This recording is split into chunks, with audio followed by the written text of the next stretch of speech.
Halo Mas Herlan, apa kabar? Alhamdulillah baik, Mas Fajar. Alhamdulillah ya. Ini tuh Mas Herlan temen saya SMA. Ini dia tuh sebenarnya dewa penolong saya pas SMA. tapi tapi bibit-bibit akademisinya tuh kalau Mas Herlan ini dari awal emang udah kelihatan. Ada ya? Kelihatan dong.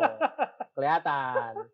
Saya jejer hampir 2 tahun berarti 2 kelas tahun 2, sebulan kelas kelas 3 2. Oh iya. ya kan, dan setiap pelajaran karena dulu sok-sokan pengen masuk IPA, ternyata begitu masuk IPA saya tidak sanggup. Ternyata cuma bahasa Indonesia dan bahasa Inggris saja nih saya mampunya. Aduh. Mas Herlan, Siap.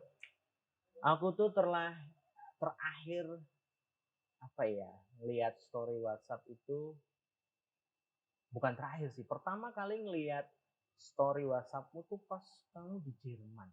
Di Jerman ya. Jerman, ya kan. Itu tuh apa ya? Ya aku tahu lah Mas Irlan tuh sekarang dosen di UGM, terus apa ya? Karirnya tuh kayak step by stepnya tuh enak gitu. Terlihat enak, Terlihat enak. ya kan? Terlihat enak. Terlihat enak. Nah, ya berhubung kita kenal dari SMA, sebenarnya kalau menjadi dosen itu emang udah niatan dari awal atau gimana tuh? Jadi saya itu kan lulus tahun 2010. 2010. Tidak ya masuk 10 besar lulus juga sih. Mantap. Lumayan lah ngejar waktu supaya enggak lalu bontot di dalam suatu angkatannya angkatan 2005. Banyaknya tidak apa ya, ada niatan untuk menjadi akademisi. Oh, malah nggak ada niatan? Ada niatan. Niatnya itu ya mayoritas mahasiswa geofisika ya. Kebetulan saya S1-nya geofisika. Pengennya ya kerja di perusahaan minyak. Oh gitu. Ya kan banyak gajinya banyak ya. Oh iya. Sekarang udah banyak dong. Waktu itu masih bagus harga minyak ya. Lowongan masih banyak. Lowongan masih banyak. Tapi saya tuh melamar sekitar 5 atau 8 perusahaan minyak itu nggak ada yang nerima. Gagal terus. Banyak loh. Iya banyak itu. Sampai 8. Gagal terus dari ke Jakarta pulang interview nggak lolos, ke Jakarta tes nggak lolos pulang gitu. Padahal secara apa ya, secara nilai oke. Ya kan? Mungkin ada faktor lain juga sih. Nah faktor lainnya itu adalah apa nih? Harus tahu dong, para fresh graduate itu harus tahu. Sepertinya doa orang tua itu mustajab. Wah, lah gimana nih? Jadi orang tua itu selalu mendoakan saya itu karirnya sama seperti orang tua saya, akademisi juga. Gitu. Ya, jadi sepertinya masih secara hati ya mungkin ya saya kurang rela anaknya kerja di perusahaan minyak seperti itu. Apalagi sampai keluar kota gitu juga. Nggak hanya keluar kota, keluar negeri kalau. Oh iya tinggi ya? Iya bisa offshore gitu ya, bisa ke offshore di kapal dan sebagainya. Tapi orang tua inginnya ya meneruskan mungkin. Ya namanya udah orang tua itu nggak bisa ngomong. Ya udah, ya waktu lulus saya nggak pengen lama nganggur ya. Jadi saya segera memutuskan membuat banyak lamaran. Jadi yang apa aja perusahaan yang minyak yang buka saya lamar gitu kan. Termasuk ngelamar beasiswa juga, ngelamar beasiswa S2, ngelamar S2. Ternyata jalurnya ya jatuh di akademisi juga. Jadi perusahaan minyak yang saya lamar itu nggak lolos, yang lolos malah S2. Oke. Kebetulan juga geofisika itu membuka lowongan dosen dan kualifikasinya bisa S1 waktu itu masih S1. Teman-teman saya pada daftar. Awalnya saya nggak keterima. Tapi ternyata teman-teman saya itu pada mengundurkan diri banyak yang. Dan saya posisi di Jogja, kemudian ditawari jadi dosen. Terus ya tanpa pikir panjang ya udah ambil aja gitu. Sambil kuliah S2. Itu S2 masih di Indonesia atau masih di Jogja? Masih di Jogja. Ya di UGM juga ya. Geoinformatika. Tak pikir itu emang dari awal udah keset. Wah, jadi akademisi lah, jadi dosen. Enggak ya, agak lika-likunya agak ini juga sih. Ya tetap ada ya keinginan buat nyoba petualangan di tempat lain di luar akademisi. Gitu. Ya dulu waktu lulus nggak mikir apa-apa ya, maksudnya pengen segera dapat pekerjaan lah, nggak ingin lama-lama nganggur dan sebagainya. Jadi kebetulan saya itu punya namanya apa ya, planning hidup lah istilahnya. Wah ini dari Erlan itu emang yang tak kenal, dia plannya jangka panjang banget. Jadi misalkan tahun ini saya harus lulus gitu, ya bagaimana caranya saya lulus. Waktu itu terus tahun depan saya harus dapat pekerjaan. Oke. Biar caranya gimana saya harus dapat pekerjaan. Udah. Sambil berdoa ya kan, ya namanya manusia kan di sini ya usaha sama doa gitu. Sama yang penting doanya harus nyambung sama doanya orang tua. Betul. Selalu minta restu ibu itu. Oh iya. Benar sekali itu. Iya sih. Itu prinsip ya. Terus tahun depannya saya harus nikah. Jadi apapun yang terjadi saya harus cari jodoh, entah itu nanti patah hati, itu resiko lah istilahnya. Berarti cari jodohnya di planning loh ya. Di planning. Luar biasa. Beneran. Biasa. Beneran. Tapi adanya jodoh itu pengaruhnya gede banget gak sih di perjalanan karir kayak gitu? Gede banget ya? Gede banget.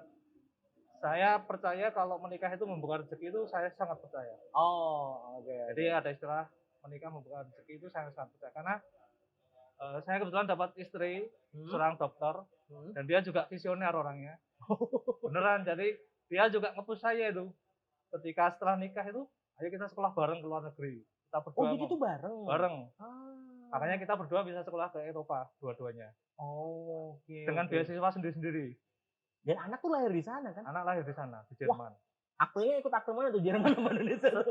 Selama ini tempatnya masih Jerman, Potsdam. Kota mana sih Jerman? Di Potsdam. Setengah jam dari Berlin lah ibu kotanya Jerman. Jadi itu di lidah agak susah disebut ya kotanya. Iya, agak susah sih. Berarti itu kayak apa ya? Dari S2 selesai mau ke S3 itu juga mau udah ada planning sebelumnya atau kayak udah ya? Ada. Jadi ketika saya udah pacaran sama istri saya sekarang ini, kita berdua itu nabung ya dari gaji masing-masing untuk les TOEFL IELTS. Apaan tuh? TOEFL IELTS. Oh, TOEFL. Karena syarat untuk dapat beasiswa kan harus punya TOEFL yang lebih dari 6 atau sama dengan 6. Nah, kalau sudah dapat TOEFL, kita bisa apply beasiswa. Kita berdua sekolah bareng ke luar negeri, pakai beasiswanya masing-masing. Saya dapat beasiswa, istri saya dapat beasiswa. Terus kayak itu nyambung ke beasiswa sih. Kalau sekarang ini tuh sebenarnya kesempatan kita jadi punya dapat beasiswa tuh lebih mudah atau sama aja sih? Lebih mudah sekali, tinggal orangnya mau berjuang apa enggak. Mudahnya itu kayak gimana nih? Mudahnya kalau di zaman dulu, kalau mau dapat beasiswa harus seorang dosen atau PNS. Oh. Sekarang Mas Fajar ini orang umum, ingin sekolah bisa ke luar negeri. Oh, berarti katakanlah tidak perlu seperti harus dosen. Nggak harus akademisi gitu ya? Setiap orang yang punya dream, yang punya goal, ingin sekolah ke luar negeri bisa. Dan informasi itu bisa kita cari ya jelas di internet tuh gampang banget gitu ya. Di internet gampang banget, banyak sekali beasiswa. Jadi kalau mau mengupgradekan diri tuh sekarang tuh tinggal niat orangnya sih kalau mau itu. Saya kayak kena ini. Aduh. Masih ada waktu Mas Fajar. Masih ada waktu. Mungkin nanti saya ambil beasiswa bareng anak saya. Buat ngisi kegiatan. Ya, kalau Mas Fajar kayaknya suksesnya di bidang entrepreneur. Waduh, amin. Saya lihat seperti itu. Nah, terus ini sekarang kan berarti aku tuh keinget banget balik lagi ke story WA. Dulu zamannya Merapi. Oke. Nah, zamannya Merapi ini kan bidangmu banget nih. Iya, vulkanologi. Ya. Sebenarnya keresahan apa sih? Maksudnya kan kita masyarakat umum nih menyikapi adanya bener nggak sih ketika aku nyebutnya itu siklus Merapi atau siklus ada bahasa yang lebih tepat nggak sih? Siklus, ya aku anggaplah siklus. Ya, orang awam nyebutnya siklus ya. Siklus meletusnya Merapi atau Merapi beraktivitas gitu kan. Sebenarnya tuh kalau yang Herlan sering temui, orang itu salah kaprahnya gimana sih dalam menyikapi Merapi ini tuh? Apakah melihat tanda-tanda, wah ini udah panas nih hawa, kan sering gitu kan? Sering, wah Jogja panas banget nih, Merapi mau meletus ya? ya. Gitu. Itu tuh ada penjelasan ilmiahnya. Apakah memang ngaruh ke cuaca tuh gimana sih sebenarnya? Jadi kalau bilang Jogja panas karena Merapi itu ya kurang tepat maksudnya ya bukan kurang tepat sih, mungkin tidak tepat ya, karena cukup jauh letaknya sebenarnya, cukup jauh juga gitu. Kalau hujan mempengaruhi aktivitas Merapi mungkin. Hujan mempengaruhi aktivitas Merapi. Jadi hujan deras di puncak, itu bisa mempengaruhi namanya thermal stressnya, tekanan termalnya. Mungkin ada sedikit cooling dan sebagainya, atau ada tekanan gas di dalamnya, itu bisa jadi misalkan jadi awan panas dan sebagainya. Itu pernah terjadi bukan di Merapi, tapi gunung yang mirip Merapi di luar negeri. Seperti di namanya gunung api Sophir Hills Volcano Montserrat. Bahasanya tidak ada yang gampang ini ya Allah. Ya, itu contoh kasus saja. Jadi kalau Jogja panas terus dikatakan Merapi itu ya itu menurut saya sebuah pemikiran yang nggak benar sih, kurang tepat juga. Bahkan bukan kurang tepat, tapi nggak tepat ya. Nggak tepat sebenarnya. Nggak tepat ya. Karena jaraknya cukup jauh sebenarnya. Oke. Kemudian, nah sekarang sebenarnya Merapi itu sudah dimonitor oleh lembaga resmi BPPTKG namanya. Ya, di situ kalau di sana sudah ada alat monitoring yang sudah canggih, ya modern, ada orangnya juga, SDM yang mumpuni di sana. Udah banyak dokter Merapi di institusi tersebut, jadi nggak perlu khawatir menurut saya. Dokter Merapi sudah banyak ya maksudnya yang memang khusus meneliti Merapi gitu misalkan.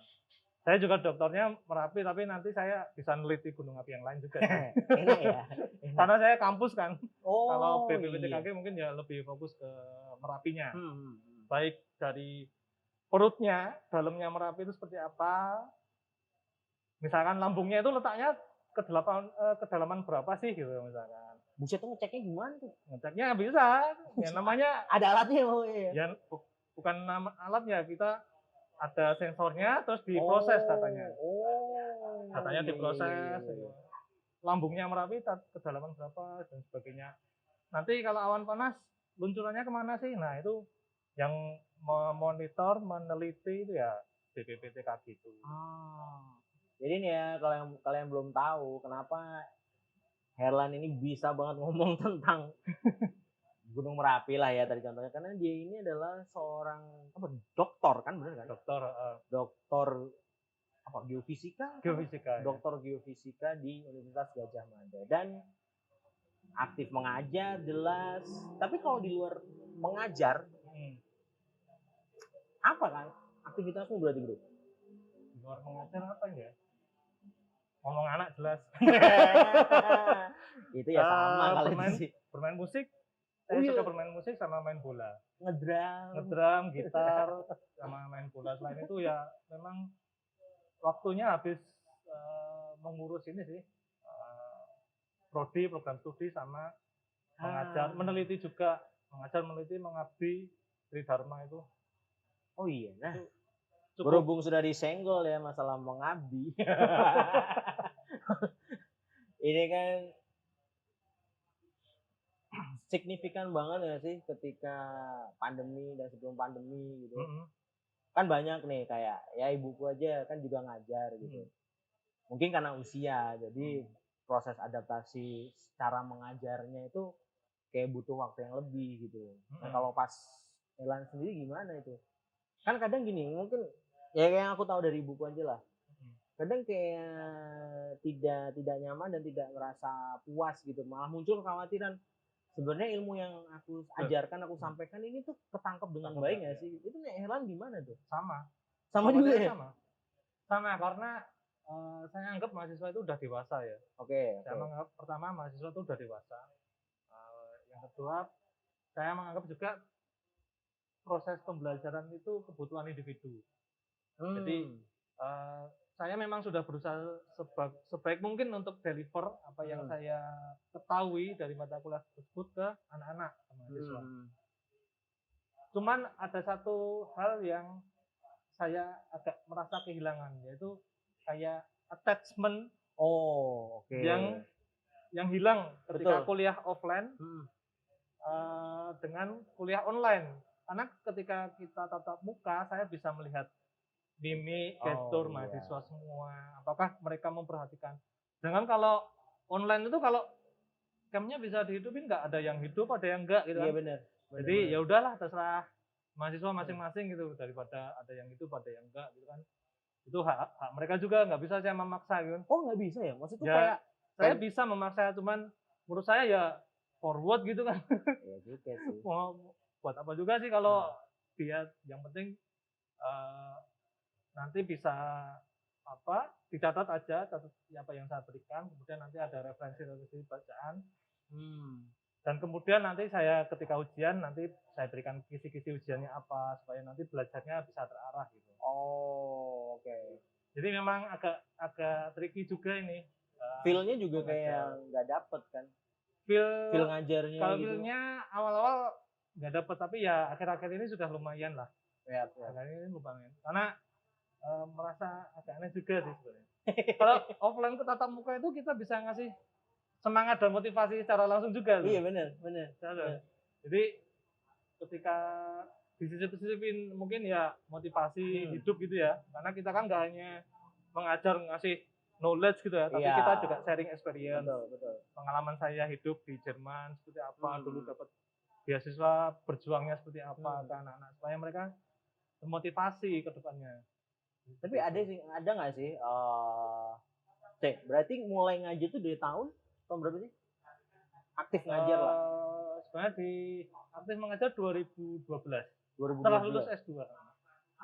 Udah lama dong dia. 9 tahun kan ya? Ya kalau keterimanya kalau nggak salah 2011.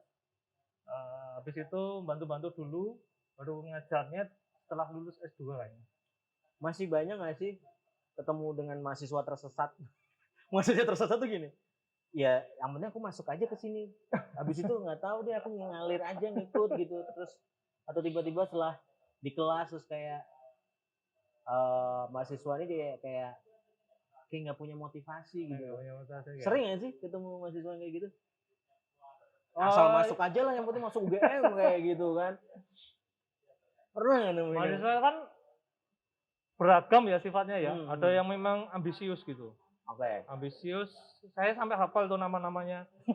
Soalnya kalau ada pertanyaan yang tanya ya anak-anak itu terus. Yang aktif itu aja gitu. Aktif memang. Pas saya ada pertanyaan, saya hafal ya anaknya ini aja gitu. Yang lain diam gitu ya. Tapi diam kan bukan berarti juga nggak antusias ya. Mungkin dia pemalu dan sebagainya. Atau emang udah paham aja gitu ya. Nah, yang agak jadi problem adalah mahasiswa yang misalkan sudah tahap akhir tapi menghilang gitu. Nah itu juga agak apa ya istilahnya? Ya eman-eman banget. Eman-eman ya. Padahal kalau sudah misalkan kan ya psikologi mahasiswa macam-macam ya. Ada yang tough gitu ya. Ada yang semangat gitu. Tapi ada juga yang merasa, waduh aku nggak bisa nih, aku nggak bisa. Padahal kita sudah mempermudah semua. Ayo, sampai dosennya pada dorong-dorong, ayo bahkan sampai segitunya udah. Ya, ayo segera lulus gitu. Sampai ada orang tua yang datang ke kampus juga ada gitu. Terus, padahal kita sudah nggak mempersulit sebenarnya. Jadi yang penting anak ini secara psikologi semangat lagi gitu. Bergairah lagi dalam hidup dan sebagainya, karena banyak yang setuju. Ya nggak banyak sih, mungkin ada lah ya. Ada 1-2 gitu harus semangat. Tapi pernah nggak sih kayak ngalamin momen yang, wah ini kok kayak aku pas kuliah gitu. Terus ada. Banyak nggak sih kayak gitu? Banyak. Kebetulan dulu saya ketika S1 itu juga selengean orangnya. Tapi kan berproses ya. Iya benar. Namanya pendewasaan kan berproses. Jadi saya melihat, wah ini kalau saya mau marahin dia, saya ingat masa S1 dulu. nggak jadi marah kan. Dinamikanya itu kayak udah tahu gitu. Oh ya, asalkan dia nanti sembodo ya istilah Jawa. Benar. Sembodo, oh dia ada perubahan, ada perbaikan. Dulu saya juga 2 tahun itu, wah isinya juga cuman bermain. Saya terus melihat IPK itu, wah IPK aku seperti ini gitu kan. Padahal ya kuliah difasilitasi orang tua gitu kan. Betul. Akhirnya semester 5 sampai 10 kok ya. Kan saya hampir 5 tahun. MIPA nggak apa-apa lah. Nggak apa-apa ya. MIPA nggak apa-apa. Dikejar itu. Kejar IPK. Pokoknya saya harus lulus di atas 325. Di atas 325. Di atas IPK-nya 3,25 supaya aman dapat pekerjaan. Tujuan saya itu supaya aman dapat pekerjaan, lolos dari seleksi dokumen. Minimal ya. Minimal itu. Loh ya kan realistis saja dalam itu. Karena emang nggak bisa dipungkirin di Indonesia masih kayak gitu sistemnya. Yang dilihat dan yang diukur pertama kali kan itu gitu. Kan pasti ada seleksi dokumen dulu kan. IPK wah 2, berapa? Coret 2, 3 lolos. Itu dulu seleksinya kan dari awal. Tapi ini ya nyambung ke masalah ada seleksi dokumen. Itu kan emang jadi gerbang pertama gitu kan. Orang tuh bisa dianggap layak atau enggak kayak gitu. Sedangkan yang sekarang berkembang itu ada loh yang memang secara nilai gitu kurang oke, tapi di lapangan atau prakteknya dia oke banget nih. Oke banget kayak gitu. Sebenarnya kalau jadi sebagai dosen kan pasti nangkep dong keresahan kayak gitu. Karena kan sekarang juga kalau menurutku ya ketika akademisnya bagus, bisnisnya bagus, tapi yang bermasalah di tengah-tengah nih, jembatannya. Jadi kayak output dari akademisi atau output dari bangku perkuliahan lah, itu kayak nggak bisa langsung diserap ke dunia bisnis. Kayak ada yang kayak missing link gitu loh. Gitu. Karena itu tuh gimana? Apakah punya gebrakan mungkin dari Herlan untuk bisa mematahkan itu gitu? Jadi kuliah itu yang diambil tidak hanya duduk di kelas. Kuliah atau universitas adalah tempat untuk mengembangkan diri. Semuanya, baik secara sosial, secara akademik, secara komunikasi dan sebagainya. Semuanya dikembangkan. Silahkan. Di kampus duduk kami juga memberikan motivasi dalam hidup ya. Para dosen itu saya yakin dari mungkin kuliah 2 jam bisa 10 menit, 20 menit itu cerita pengalaman hidupnya dia. Bisa. Saya soalnya suka cerita juga, dulu saya gagal ini bangkit lagi. Gagal. Supaya apa? Ya hidup kan dinamis ya. Betul. Kemudian di kampus itu ada organisasi mahasiswa.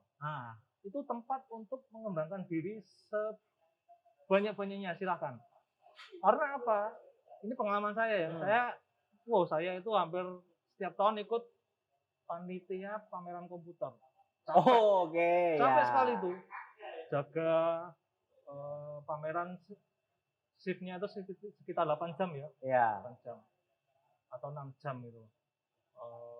Ada shift malam, ada shift pagi sampai siang dan sebagainya. Di situ saya ternyata mengatur waktu antara kuliah dengan kerja, melatih komunikasi. Jadi misalkan, kan setelah pameran atau event gitu kan kita selalu briefing ya. Masalah apa. Jadi kita latihan untuk mengeluarkan opini di situ. Makanya organisasi itu bisa sangat penting juga. Jadi ketika nanti ternyata saya lulus ingin idealismenya luntur ini jadi seorang ilmuwan misalkan. Dia bisa pakai soft skill-nya yang dia dapat di organisasi itu untuk hidup. Benar. Berteman itu susah loh. Susah. Serius. Susah, bener. Mencari teman yang itu susah. Apalagi untuk berbisnis. Iyalah, benar. Ada banyak sekali parameter. Benar. Jadi kesuksesan itu memang akademik bisa menyambung kesuksesan. Apalagi kalau jadi teknopreneur seperti Elon Musk gitu. Waduh. Itu kan dia menggabungkan knowledge-nya dia akademik dengan soft skill-nya dia manajemen semuanya. Jadi dia bisa jadi teknopreneur. Tapi misalkan knowledge dia tentang akademik agak jomplang, tapi kemampuan dia mempengaruhi orang, kemampuan dia berkomunikasi, cara dia berbicara dan sebagainya itu sangat strong, dia juga bisa jadi sukses untuk menjadi seorang entrepreneur. Karena kan kadang banyak yang apa ya, oh aku ikut organisasi, ikut kegiatan macam-macam, jadi kayak ya kayak nggak balance, akhirnya kayak berat sebelah gitu. Ada yang kayak saya ya kan, keasikan berorganisasi, keasikan kerja, ngerasain untuk duit, wah kuliahnya ntar dulu lah. Nanti dulu ya. Gitu. Tapi emang ya tak akuin sekarang ketika di usia yang kayak sekarang gitu kan, emang pendidikan itu penting banget gitu. Iya. Pendidikan itu jadi salah satu aset yang bisa menyamakan level kita. Meskipun kita secara ekonomi beda. Tapi ketika kita bisa di satu ruang kelas yang sama, di universitas yang sama, kita tuh sebenarnya udah di level yang sama gitu. Tinggal kan bagaimana si individu ini bisa mengembangkan dirinya sendiri. Benar. Sebenarnya di kelas itu kita juga, ya misalkan dia nggak bisa bergaul ya, tapi dia seorang yang benar-benar nerd gitu. Oke. Nerd, dia bisa misalkan kalkulus jago. Kalkulus ya. Fisika, matematika jago, semua mekanikal, semuanya fisik. Dia bisa jadi ilmuwan yang nggak perlu punya banyak say hi. Nggak perlu say hi. Ya just be quiet. Bikin code apa gitu untuk membuat sebuah aplikasi yang sangat hebat misalkan. Biar karya yang berbicara. Jadi orang sekarang itu ya intinya kampus adalah tempat untuk mengembangkan diri. Benar. Kampus itu tempat dosen, organisasi, semuanya komponen kampus itu tempat untuk mengembangkan diri. Tapi memang ada untungnya ya ketika semakin banyak dosen-dosen muda ya kayak di angkatan kita, karena kan pola pikirnya pasti udah beda banget nih dengan dosen yang kayak ya angkatan ibuku lah kayak gitu. Jadi kan ya karena untuk menjembatani perubahan zaman yang kayak sekarang gitu, kayak ibuku lah, ibuku nggak bisa ngomong kayak yang mendorong mahasiswanya itu dari sisi yang lain gitu. Pastinya didorong dari sisi akademisnya. Gitu. Nah itu tuh kalau Helen sendiri apa ya? Ada triknya nggak sih ketika jadi dosen? Karena ini loh, masih banyak kan, jelas masih banyak orang pengen jadi dosen itu jelas masih banyak gitu kan. Entah itu mereka berangkat dari mencari kemapanan, mencari keamanan gitu kan, jenjang karir yang jelas kayak gitu. Tapi ketika mereka sudah masuk jadi dosen di bidang akademisi atau apapun itu, mereka jadi blank gitu. Udah aku yang penting ngajar gitu. Nah kalau Helen sendiri gimana tuh? Ketemu sama model-model kayak gitu tuh gimana tuh? Waduh ini ya akademisi sendiri juga macam-macam. Ya itu dia. Akademisi itu memang beragam ya memang seperti mahasiswa juga. Kalau saya selalu mencoba konsisten. Konsisten ya, misalkan sekarang orang udah mengenal saya peneliti gunung api. Oke. Ya udah saya ingin fokus di situ. Di Indonesia ada 120-an, ada ratusan gunung api yang studinya ya nggak banyak gitu. Bahkan jurnal-jurnal internasional yang bagus itu, Happy Impact itu, penulisnya banyak kan dari luar negeri. Oh ya? Padahal SDM Indonesia banyak. Untuk bisa menulis itu harusnya banyak gitu. Banyak. Tapi penulisnya yang tim risetnya itu banyak sekali dari luar negeri. Nah, padahal itu secara geografisan ya milik kita ya. Tapi kenapa kok akhirnya banyak dari luar, sedangkan dari Indonesia itu malah sedikit? Nah dari kacamatamu aja lah. Ya mungkin ini pengalaman pribadi ya. Apa-apa. Jadi memang ketika pulang ke Indonesia itu saya merasakan sendiri birokrasi yang cukup ribet dalam melakukan penelitian. Terus jadi penelitian itu seakan-akan hal administrasinya itu banyak sekali yang harus diurus. Sedangkan konten science-nya malah kayak terabaikan gitu. Padahal yang paling penting konten science. Dengan ketika di luar negeri ya, misalkan pembimbing saya itu dapat di bawah banyak ya 1 juta euro misalkan. Udah dikirim ya ke rekening peneliti misalkan. Terus bebas. Pembimbing saya mau ngapain, kamu pergi ke sana tak kasih uang, kamu pergi ke sana tak kasih uang. Jadi dia bisa sebebas-bebasnya menggunakan dana itu tanpa harus melaporkan keuangan. Oke. Yang dilaporkan hanya kamu sudah menghasilkan berapa jurnal setahun gitu misalkan. Oh, saya sudah menghasilkan 5 jurnal. Semuanya di jurnal yang bagus-bagus. Nature misalkan atau Science. Jadi konten science-nya itu padat banget. Mungkin juga di sini, tapi kalau kendala bahasa Inggris sudah diatasi sih. Iyalah, kalau bahasa kayaknya sudah diatasi. Kendala yang minor kan. Kendala minor sih. Iya banget. Terus gini nih, apa ya? Ini kalau ini dari keresahanku sendiri sih. Ketika kita punya akses kayak Herlan gitu. Herlan kan punya akses untuk bisa melakukan berbagai macam hal di bidang akademis yang memang jadi bidang konsentrasimu gitu kan. Kayak tadi udah tahu, oh ini ada kendala seperti itu, birokrasinya susah gitu. Mungkin nggak sih buat teman-teman yang di luar sana yang memang sekarang juga lagi fight di bidang yang sama kayak Herlan, ada pemikiran nggak sih bikin apa yuk gitu untuk bisa mempermudah jurnal-jurnal tadi itu bisa muncul kayak gitu tuh. Dari pemikiranmu sendiri gitu ada nggak? Kemarin tuh saya sempat mau bikin kayak klinik jurnal gitu. Nah, tapi ternyata tuh. Tapi ternyata ya saya sendiri malah sibuk gitu.